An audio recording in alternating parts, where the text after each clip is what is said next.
할렐루야! 오늘도 새벽을 깨워 하나님 앞에 온라인으로 예배를 드리는 성도님들을 모두 축복합니다.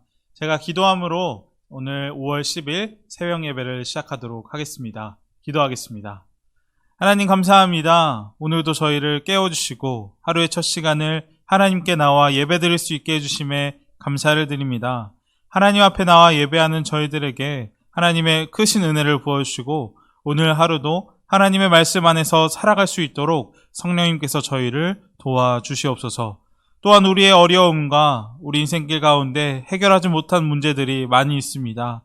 이 시간 오직 주님만 바라보고 의지하오니 우리의 모든 것 아시는 주님께서 우리에게 평안을 허락하여 주옵소서. 예수님의 이름으로 기도합니다. 아멘. 오늘 하나님께서 주신 말씀은 출애굽기 7장 14절부터 25절까지의 말씀입니다. 제가 읽겠습니다. 여호와께서 모세에게 이르시되 바로의 마음이 완강하여 백성 보내기를 거절하는도다. 아침에 너는 바로에게로 가라. 보라, 그가 물이 있는 곳으로 나오리니 너는 나일 강가에 서서 그를 맞으며 그 뱀 되었던 지팡이를 손에 잡고 그에게 이르기를 히브리 사람의 하나님 여호와께서 나를 왕에게 보내어 이르시되 내 백성을 보내라. 그러면 그들이 광야에서 나를 섬길 것이라 하였으나 이제까지 내가 듣지 아니하도다. 여호와가 이같이 이르노니 내가 이로 말미암아 나를 여호와인 줄 알리라. 볼지어다 내가 내 손의 지팡이로 나일강을 치면 그것이 피로 변하고 나일강의 고기가 죽고 그 물에서는 악취가 나리니 애굽 사람들이 그 강물 마시기를 싫어하리라 하라. 여호와께서 또 모세에게 이르시되 아론에게 명령하여 이르기를 내 지팡이를 잡고 내 팔을 애굽의 물들과 강들과 운하와 목과 모든 호수 위에 내밀라 하라. 그것들이 피가 되리니 애굽 온 땅과 나무 그릇과 돌그릇 안에 모두 피가 있으리라. 모세와 아론이 여호와께서 명령하신 대로 행하여 바로와 그의 신하의 목전에서 지팡이를 들어 나일 강을 치니 그 물이 다 피로 변하고 나일 강의 고기가 죽고 그 물에서는 악취가 나니 애굽 사람들이 나일 강 물을 마시지 못하며 애굽 온 땅에는 피가 있으나 애굽 요술사들도 자기들의 요술로 그와 같이 행함으로 바로의 마음이 완악하여 그들의 말을 듣지 아니하니 여호와의 말씀과 같더라. 바로가 돌이켜 궁으로 들어가고 그 일에 관심을 가지지도 아니하였고 애굽 사람들은 나일강 물을 마실 수 없으므로 나일강가를 두루 파서 마실 물을 구하였더라. 여호와께서 나일강을 치신 후 이레가 지나니라. 아멘. 흔들리던 모세는 굳건한 하나님의 말씀을 순종하기 시작합니다. 그래서 하나님께서 주신 사명을 이루기 위하여 다시 한번 바로 앞에 나아갔습니다. 이제부터는 이스라엘 백성을 사이에 두고 큰 두 개의 힘이 충돌하기 시작할 것입니다. 그 두 개의 큰 힘은 무엇입니까?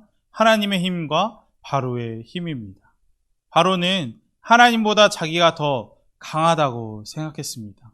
바로가 자신이 하나님보다 약하다는 것을 인정하고 이스라엘 백성들을 순순히 내어 보내주었더라면 이 상황은 그냥 끝났을 것입니다. 하지만 바로는 하나님을 인정하지 않았습니다. 그래서 하나님은 애굽 전역에 10가지 재앙을 통해서 그 하나님을 인정하지 않는 바로에게 하나님 자신이 어떤 분인지 알려주시기 시작합니다.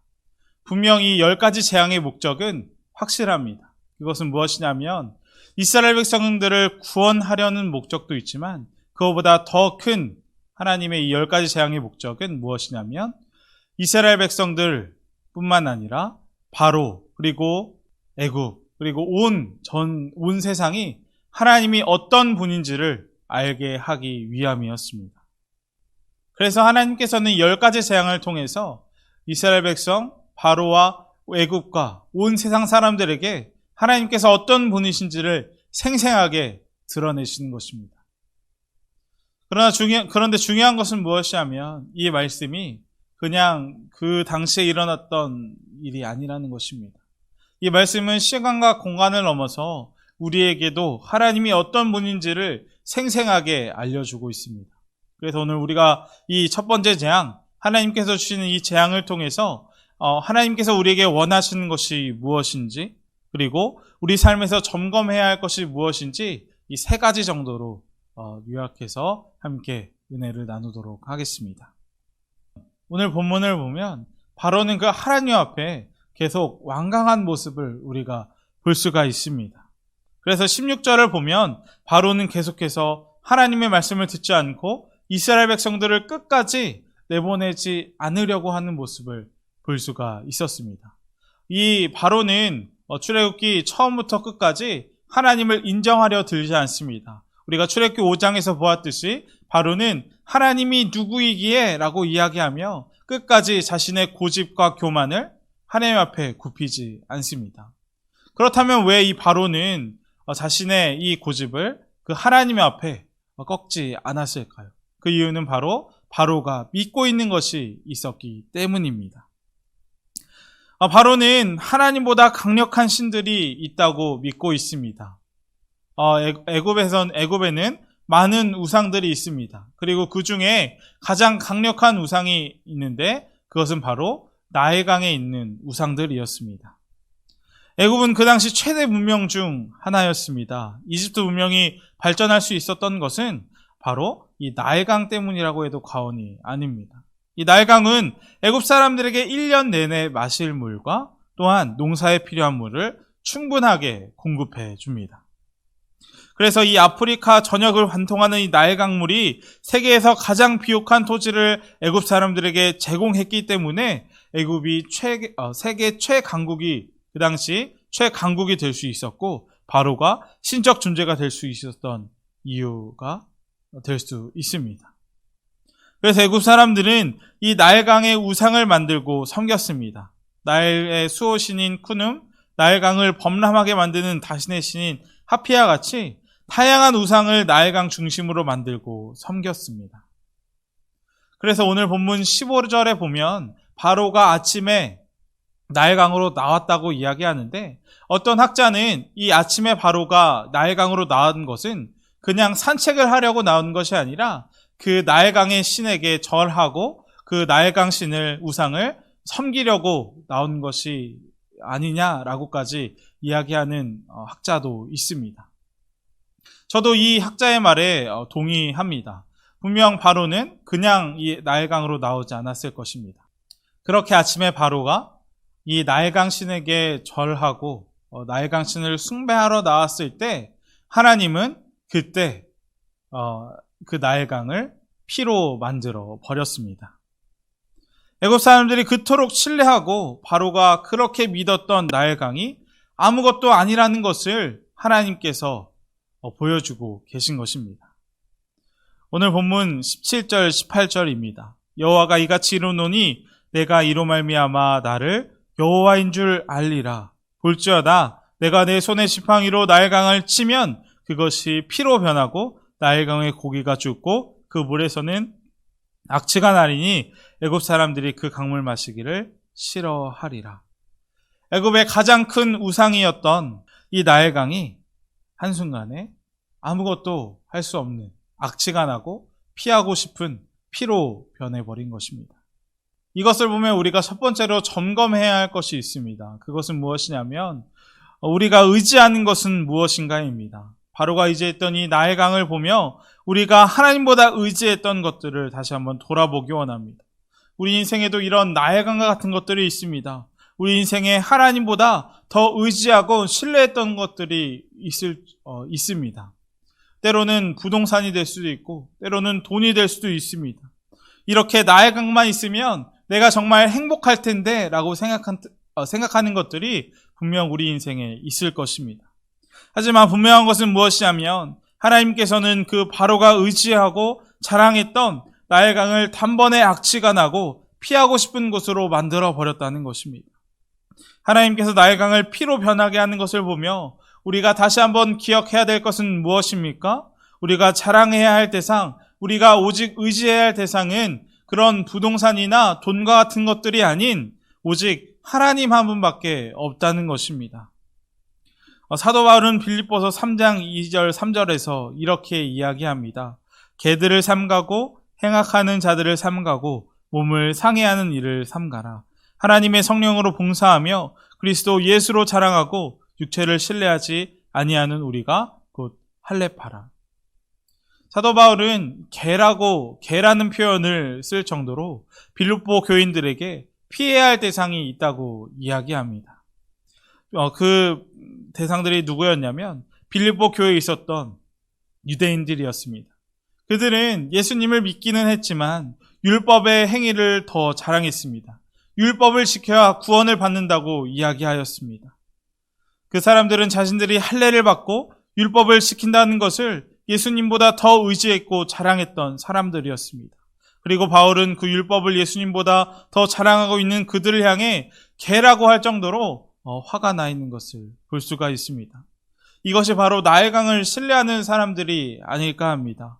우리도 때로 하나님보다 의지하는 것들이 있습니다.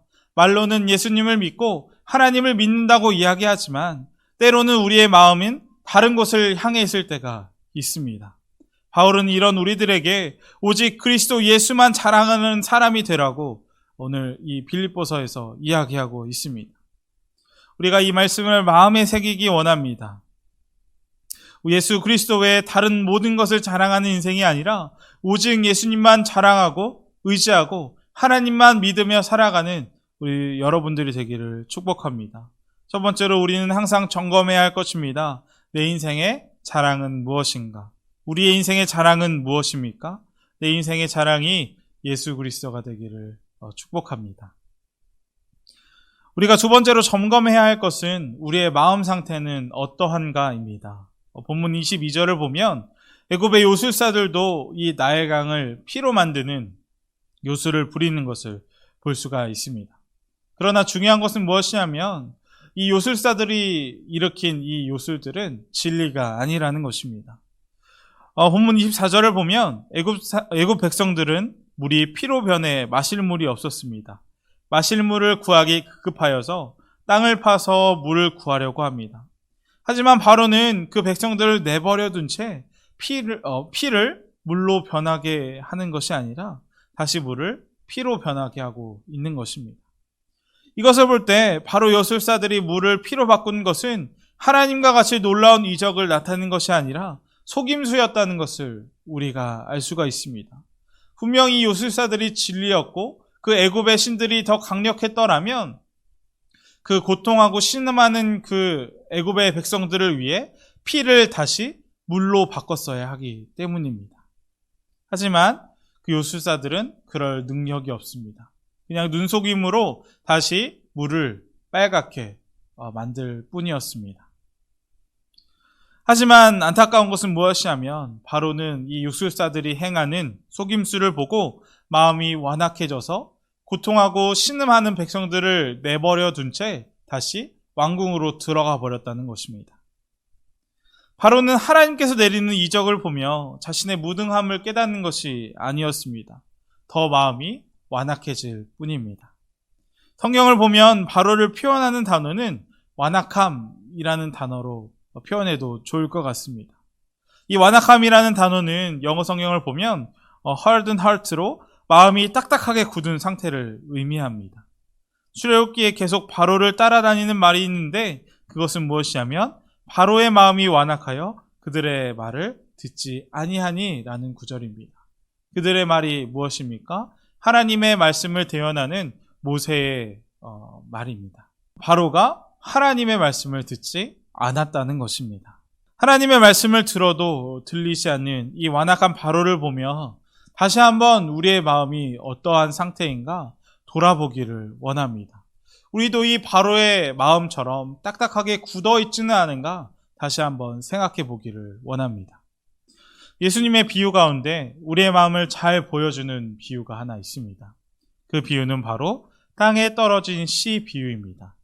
이 비유에서 씨앗은 하나님의 말씀을 이야기하고 밭은 우리의 마음의 상태를 의미합니다. 하나님께서 이 말씀을 우리 마음에 뿌리는데 길가, 돌밭, 가시덤불과 같은 마음에 아무리 뿌려도 열매가 맺히지 않는다는 것입니다. 왜냐하면 우리의 마음들이 걱정, 근심, 시험과 유혹과 같은 것들로 딱딱해져 있기 때문입니다. 그러나 이 비유에서 좋은 땅, 옥토는 달랐습니다. 옥토와 같은 마음은 하나님의 말씀을 깨닫고 100배, 60배, 30배나 결실했기 때문입니다. 그렇다면 우리 마음이 어떻게 다시 한번 옥토와 같은 마음이 될 수 있을까요? 그 비결을 에스겔서 36장 26절에서는 이렇게 이야기합니다. 또 새 영을 너희 속에 두고 새 마음을 너희에게 주되 너희 육신에서 굳은 마음을 제하고 부드러운 마음을 줄 것이며, 우리의 마음이 부드럽게 되는 것은 오직 성령님으로만 가능할 줄 믿습니다. 오늘 새벽에 우리의 마음이 길가밭이든 자갈밭이든 가시덤불에 있던 간에 성령의 불로 다 태워버리고 우리 안에 있는 이 자갈들을 전부 다 뽑아내서 우리의 마음이 옥토와 같은 마음이 되기를 주님의 이름으로 축복합니다. 안타깝게도 바로는 듣고 싶은 것만 듣고 보고 싶은 것만 보았습니다. 하나님의 말씀을 들었어도 깨닫지 못했고 하나님의 이적을 보아도 하나님을 알지 못했습니다. 평생 동안 우리의 마음 상태가 이 바로와 같은 마음이 아닌 옥토와 같은 마음이 되기를 축복합니다. 주님께서 말씀하시는 것을 듣고 깨달으며 주님께서 행하시는 이적을 눈으로 볼 수 있는 그 믿음의 눈이 우리 가운데 있기를 축복합니다. 우리의 마음이 굳어서 아무것도 보지 못하며 불평과 한탄으로만 살아가는 것이 아니라 하나님의 놀라운 손길을 바라보며 살아가기를 축복합니다. 마지막으로 우리가 점검해야 할 것은 우리의 영적 목마름을 채우고 있는가입니다. 물이 피로 변하자 애굽 전역에 목마름이 찾아왔습니다. 애굽 사람들을 의지했던 나일강이 하나님의 심판으로 인해 피로 변하니까 당장 먹을 물이 없어졌습니다. 그러니까 애굽 사람들은 무엇을 합니까? 우물을 파기 시작합니다. 24절입니다. 애굽 사람들은 나일강물을 맞을 수 없으므로 나일 강가를 두루 파서 마실 물을 구하였더라. 이 24절은 그냥 구하였다라고 끝나버립니다. 그들이 땅을 파서 마실 물을 구했는지 아니면 구하지 못했는지 우리가 알 수가 없습니다. 그런데 제가 생각하기에 그들은 아무리 땅을 파도 물을 구하지 못했을 것입니다. 왜냐하면 이들의 목마름을 해결할 수 있는 분은 오직 하나님밖에 없기 때문입니다. 요한복음을 보면 애굽 사람들처럼 목이 말랐던 한 여인이 등장합니다. 바로 수가성 여인입니다. 이 여인은 목마른 인생을 살고 있었습니다. 그녀는 어떤 이유에서인지 몰라도 남편을 여러 번이나 바꾼 여인이었습니다. 분명 그녀의 인생에는 갈증이 있었을 것입니다. 그러나 예수님께서 그녀에게 찾아가서 이렇게 말씀하십니다. 내가 주는 물을 마시는 자는 영원히 목마르지 아니하리니 내가 주는 물은 그 속에서 영생하도록 솟아나는 샘물이 되리니. 예수님을 만난 후 그녀는 동네로 달려가서 원래는 사람들을 피하여 물을 기르러 왔던 여인이었지만 이제는 사람들에게 복음을 전하기 시작합니다. 그녀는 더 이상 목마르지 않았을 것입니다. 왜냐하면 예수님이라는 영원한 생수를 마셨기 때문입니다. 우리도 세상 가운데 목마름으로 허덕일 때가 있습니다. 그런데 그 세상적인 목마름을 다른 하나님이 아닌 다른 것들로 채우려고 합니다. 밑이 깨진 항아리는 물을 계속 부어도 밑이 빠졌기 때문에 절대 가득 채워지지 않습니다. 이 밑이 빠진 독은 우리의 마음을 대변하는 것이 아닐까 합니다. 그 항아리에 물을 채울 수 있는 분, 우리의 목마름을 채워줄 수 있는 분은 오직 주님밖에 없음을 믿습니다. 예수님은 상처나고 목마른 인생을 한순간에 바꿀 수 있는 분입니다. 예수님은 우연히 사마리아 땅을 지나며 이 수가성 여인은 만난 것이 아닙니다. 의도적으로 사마리아 땅에 오셔서 우물가에 먼저 도착하여 이 여인을 기다리신 것입니다. 예수님은 나의 모든 것을 아시는 하나님이고 내 형편, 나의 아픔, 나의 상처를 다 아시는 분입니다. 지금 이 순간도 나를 만나기 위해 수가성 여인을 찾아가신 것처럼 우리의 갈급한 영혼 가운데 찾아오시고 우리의 마음 문을 두드리고 계십니다. 생수 되시는 예수님과 함께 우리의 영육의 깊은 갈증이 해결되기를 축복합니다. 이웃들에게 예수님이 진정 우리의 목마름을 해결하신 분이라는 것을 증거하며 살아가는 삶이 되기를 축복합니다. 말씀을 마치겠습니다. 우리가 오늘 이 피지양을 보며 이 세 가지를 기억했으면 좋겠습니다. 첫 번째는 내 인생의 자랑이 예수 그리스도가 되게 하는 것. 두 번째로는 우리의 마음의 상태를 항상 점검하여 오직 주님의 말씀에만 청종하고 반응하는 것. 그리고 세 번째는 우리의 목마름은 오직 주님께서만 채워주신다는 것을 우리가 기억하기를 축복합니다. 그래서 하나님께서 기뻐하는 인생, 하나님께서 기뻐하는 오늘 하루를 살아가는 저희들이 되기를 주님의 이름으로 축복합니다. 함께 기도하기 원합니다. 첫 번째로 기도할 것은 오늘 말씀처럼 우리가 하나님 앞에 바로 섰으면 좋겠습니다. 하나님께서 애굽의 재앙을 내리는 이유는 하나님의 하나님 되심을 그 온 천하에 나타내기 위함입니다. 우리가 오늘 나눈 이 세 가지 말씀을 기억하며 하나님의 하나님 되심을 우리 삶 가운데 인정하는 저희들이 되게 해달라고 첫 번째로 기도하도록 하겠습니다. 두 번째는 코로나19를 위해 기도하겠습니다.